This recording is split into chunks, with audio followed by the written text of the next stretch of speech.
আমার কাব্য অথবা সংগ্রামের ইতিকথা তৃতীয় খণ্ড থেকে একটি কবিতা পাঠ করছি। কবিতাটির নাম সমাজের শত্রু। তোমরা গোড়া, তোমরা সমাজের শত্রু, তোমাদের জন্যই হানাহানি, রক্তপাত।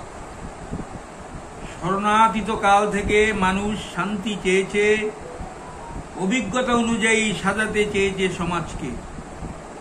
বাধা শিখিয়েছে তাকে নতুন কথা, দিয়েছে নতুন পথ। দেশ ও কাল ভেদে সমাজও তাই ভিন্নতর। মানুষ স্বস্তি চেয়েছে, পর্যুদস্ত হয়েছে প্রকৃতির বৃহৎ শক্তির কাছে, খুঁজেছে আরো বৃহত্তর শক্তি। কল্পনায় পেয়েছে ঈশ্বরকে, দুর্বল পেয়েছে তার সান্ত্বনা, ভালোই চলছিল। মানুষের দুর্বলতাকে মূলধন করে কিছু মানুষ গড়ে তুলল 16 আনা লাভের বিনা মূলধনী বিরাট ব্যবসা। ব্যবসায়কে স্থায়ী করার মানুষে সৃজন করল বিভ্রান্তির ইন্দ্রজাল।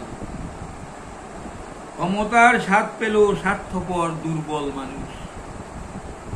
শাসন ও শোষণকে স্থায়ী করতে ধর্মের নামে বিস্তার করল আরো বিভ্রান্তির। মানুষের মনে রোপণ করল মানব বিধ্বংসী বিষ, কুসংস্কার। জন্ম নিল বৈষম্যের প্রসূতি বর্ণভেদ।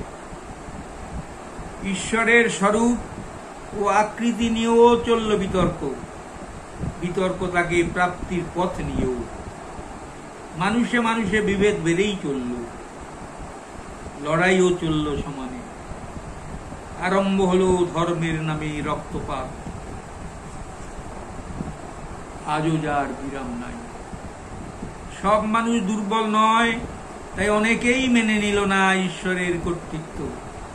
বরং ঈশ্বরবাদীদের বিভ্রান্তি সরানোর বহর দেখে প্রতিবাদ মুখর হলেন তারা। চলল লড়াই, আজও যা চলছে।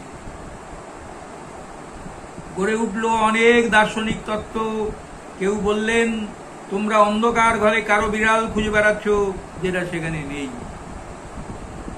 অন্যেরা তার উত্তরে বললেন, তোমরা বিড়ালহীন অন্ধকার ঘরে কালো বিড়াল না পেয়েও পেয়েছি বলে মানুষকে বিভ্রান্ত করছ। কঠোর সাধনা করে ঈশ্বরকে না পেয়ে মহামানব বুদ্ধ বললেন, ঈশ্বর আছে কি নেই সে তর্ক বৃথা। মানুষের কর্মের মধ্যেই রয়েছে মানুষের মুক্তি। আছে নেই তর্কের মীমাংসা হয়নি, হবেও না কোনো কালে। আস্তিক নাস্তিক যেই হও না কেন, তোমাদের কাছে বিনতি, অসহিষ্ণু হয়ে রক্তপাতে উস্কানি দিও না, বিস্তার করো যুক্তিজাল।